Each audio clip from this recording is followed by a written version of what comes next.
Assalamualaikum warahmatullahi wabarakatuh. Selamat pagi anak soleh dan soleha. Hari ini kita akan melanjutkan pembelajaran kita ya. Masih di tema 1, indahnya kebersamaan. Pada pembelajaran sebelumnya kita sudah membahas tari bungung jumpa yang berasal dari Provinsi Aceh, di mana sebelumnya kita sudah mempelajari teknik menari tari bungung jumpa dengan cara berdiri, teknik berdiri ya. Hari ini kita akan membahas teknik duduk untuk menarikan tari bungung jumpa. Nah, anak-anak dapat melakukan tarian ini dengan beberapa gerakan. Gerakan yang pertama seperti pada gambar, tangan kanan di bahu dan tangan kiri di paha, ditepuk 2 kali secara bersamaan. Lakukan secara bergantian kanan dan kiri dengan hitungan 4x8. Untuk gerakan yang kedua, anak-anak dapat lihat pada gambar, itu kedua tangan tepuk lurus ke depan, tepuk ke tengah, tepuk ke atas, tepuk ke tengah lagi. Nah, ketika tepuk atas, badan diangkat dengan hitungan 4x8. Gerakan yang ketiga, itu kedua tangan memegang lantai, serong ke kanan dan ke kiri. Ditarik ke atas, tangan lurus, serong ke kanan dan ke kiri bergantian dengan hitungan 2x8. Oke. Nah, anak-anak, kalian dapat menarikan tari bungung jumpa ini dengan beberapa formasi atau pola ya. Nah, biasanya dalam formasi ini dilakukan itu ketika kita menarikan tarian bungung jumpa ini secara berkelompok. Nah, tapi kita tidak dapat mempraktekannya secara kelompok karena kita sekarang sedang berada dalam kondisi pandemi. Tapi kalian harus tahu saja ya. Ini ada formasi A. Nah, ini dapat kalian lihat seperti pada gambar. Ini formasinya dia berada seperti pada sebuah garis lurus. Ini formasi B, itu membentuk seperti huruf V. Formasi C itu seperti lingkaran ya.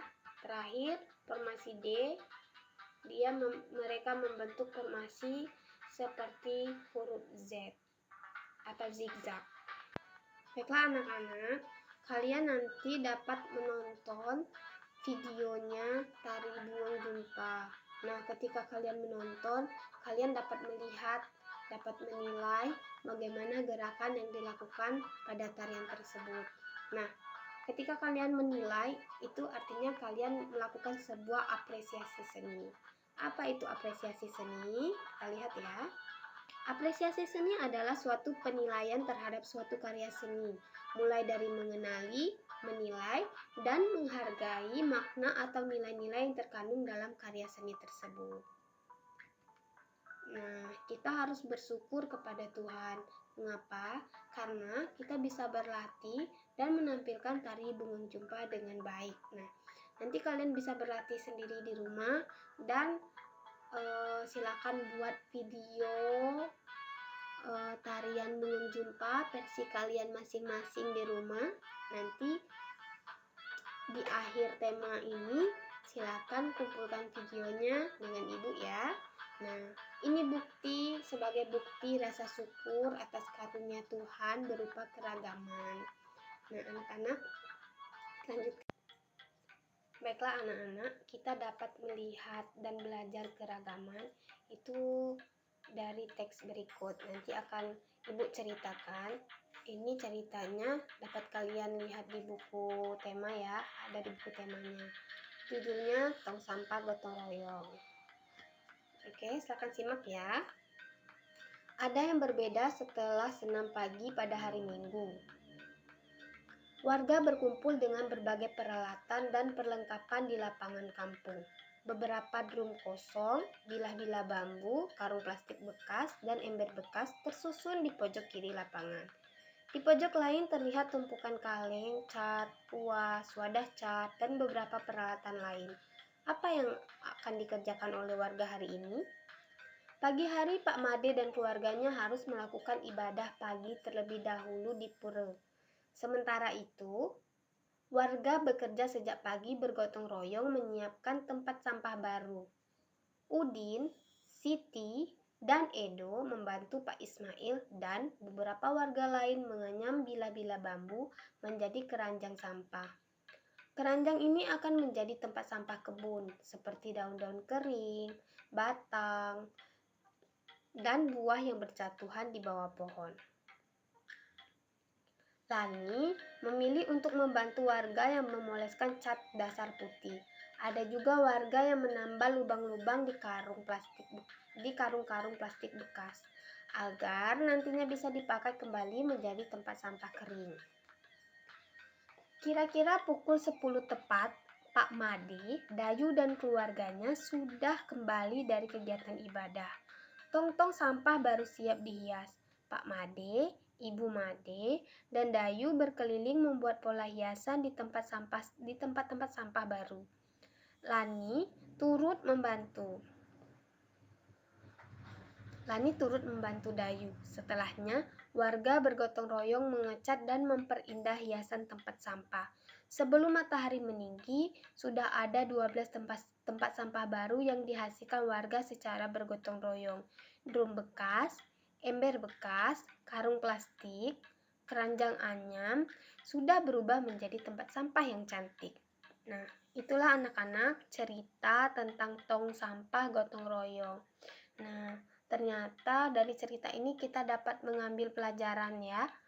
Ketika kita bekerja sama, maka pekerjaan kita akan menjadi cepat selesai. Coba lihat warga di kampung ini. Mereka dapat mengerjakan 12 tempat sampah baru dalam waktu yang singkat ya. Sebelum matahari meninggi, artinya sebelum jam 12 sudah terbuat 12 tempat sampah baru. Coba kalau mereka lakukannya sendiri-sendiri, pasti tidak akan selesai dalam waktu 1 hari. Oke, itu ya anak-anak, manfaat dari bekerja sama ya. Kita lanjutkan ya.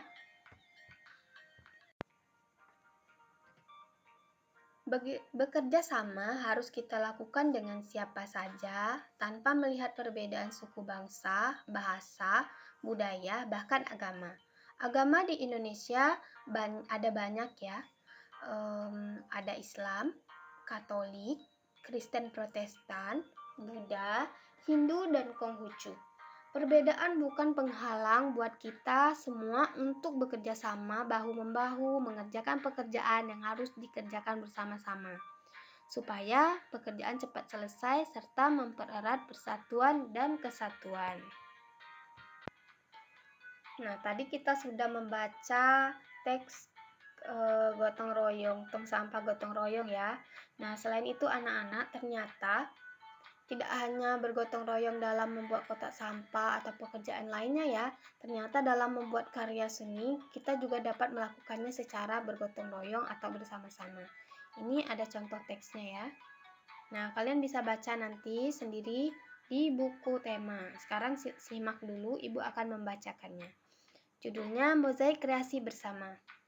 Lani duduk termenung di meja ruang tengah rumahnya. Di hadapannya terbentang sebuah karton besar, masih kosong. Pak Burhan memberi tugas kepada anak-anak untuk membuat mozaik kreasi sendiri. Tugas tersebut harus dilakukan secara berpasangan. Lani berpasangan dengan Edo. Sejak kemarin, Lani sudah mencari ide untuk tugas tersebut, tetapi ia belum menemukan yang sesuai. Tunggu Edo saja, pikir Lani. Tugas bersama akan lebih baik hasilnya jika dikerjakan bersama. Beberapa saat kemudian Edo datang. Benar saja dugaan Lani. Edo sudah mempunyai ide untuk mozaik mereka. Usul Edo adalah membuat mozaik rumah adat. Edo berasal dari Maluku. Ia sudah punya contoh gambar rumah adat Maluku. Bai Leo namanya. Menarik. Lani pun memberi usul untuk membuat juga mozaik rumah adat dari daerah lain. Rumah gadang dari Padang, rumah kebaya dari Betawi, rumah Aceh, rumah joglo dari Jawa, atau rumah limas dari Sumatera Selatan. Rumah adat daerah-daerah di Indonesia memang beragam dan unik. Mozaik rumah adat akan menjadi kreasi yang menarik. Selain itu, ketika nanti teman-teman mencoba merangkai mozaik, mereka akan belajar juga tentang keragaman rumah adat Indonesia. Pak Burhan memang sengaja memberikan tugas membuat mozaik secara berpasangan, bukan hanya untuk mengasah kreativitas, tetapi juga memunculkan diskusi, mengasah kerjasama, serta memecahkan masalah bersama-sama, sama seperti mozaik ketika keping-kepingnya digabungkan menjelma menjadi gambar yang indah. Nah, itu dia ya anak-anak, ternyata bagus ya. Tidak hanya membuat karya seni, mereka juga belajar tentang rumah adat. Nah, kalian juga dapat mencari rumah adat lainnya ya yang ada di Indonesia. Masih banyak lagi contoh rumah adat yang ada di Indonesia. Oke, kita lanjutkan ya. Nah, sebagai rasa syukur atas keragaman budaya yang ada di sekitar kita, kita dapat belajar membuat alat musik sederhana dengan memanfaatkan pengetahuan tentang bunyi. Nah, karena kita sudah membahas tentang bunyi sebelumnya ya. Nah, sebelum membuat alat musik sederhana, kita coba ingat beberapa pengetahuan tentang bunyi dari pembelajaran sebelumnya. Apa saja itu? Ini dia. Yang pertama, bunyi ditimbulkan oleh getaran, baik getaran pada zat padat, cair, maupun gas. Yang kedua, getaran bisa berpindah ke segala arah melalui zat padat, cair, maupun gas. Nah, yang ketiga, jika sampai ke telinga dan masuk ke dalam lubang telinga, getaran akan menggetarkan bagian-bagian telinga lainnya. Saat itulah telinga bisa mendengar dan membedakan bunyi. Oh, ini ya. Nanti kalian silakan baca lagi bukunya untuk mencari informasi ini. Nah, selain menerapkan pengetahuan tentang bunyi seperti yang sudah Ibu bacakan dan jelaskan tadi, alat musik itu dibuat dengan menerapkan beberapa sifat bunyi. Apa saja itu? Yang pertama, nada. Apa itu nada? Nada adalah tinggi rendahnya bunyi. Nada tinggi berbunyi nyaring. Yang kedua, volume. Apa itu volume? Ya, volume adalah kekuatan atas atau keras lemahnya bunyi. Semakin kuat kita memukul lonceng, semakin keras bunyi yang dihasilkan. Coba kalian perhatikan gambar berikut. Ada dua buah alat musik. Yang pertama ada kecapi, yang kedua ada seruling. Nah, kedua alat ini menghasilkan suara yang berbeda. Kecapi menghasilkan suara dari getaran senar yang dipetik, sedangkan seruling menghasilkan suara dari getaran udara yang ditiup. Pada kecapi terdapat beberapa buah senar. Panjang setiap senar berbeda-beda, demikian juga pada seruling. Pada seruling terdapat beberapa lubang yang tempatnya berbeda-beda. Tahukah kamu mengapa demikian?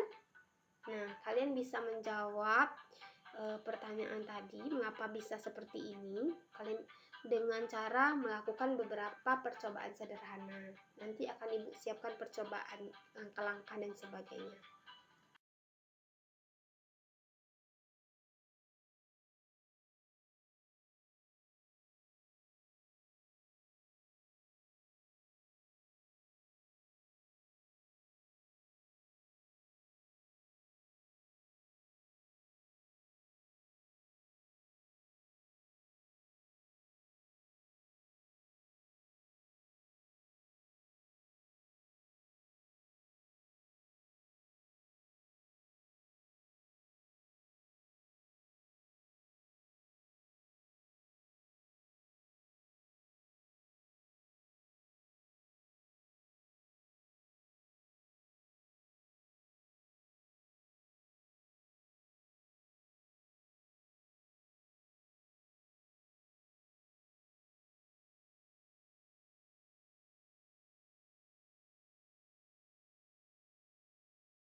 Baiklah, ini percobaan yang kedua. Ini percobaan volume atau keras lemah bunyi. Tujuannya untuk mengetahui cara mengatur kekuatan bunyi.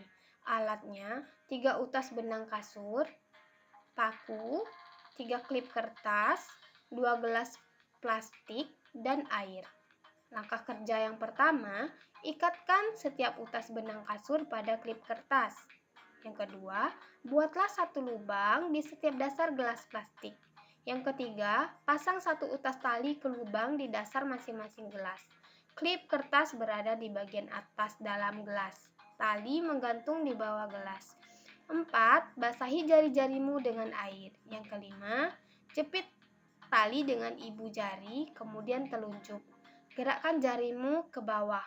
Yang keenam, perhatikan bunyi yang timbul.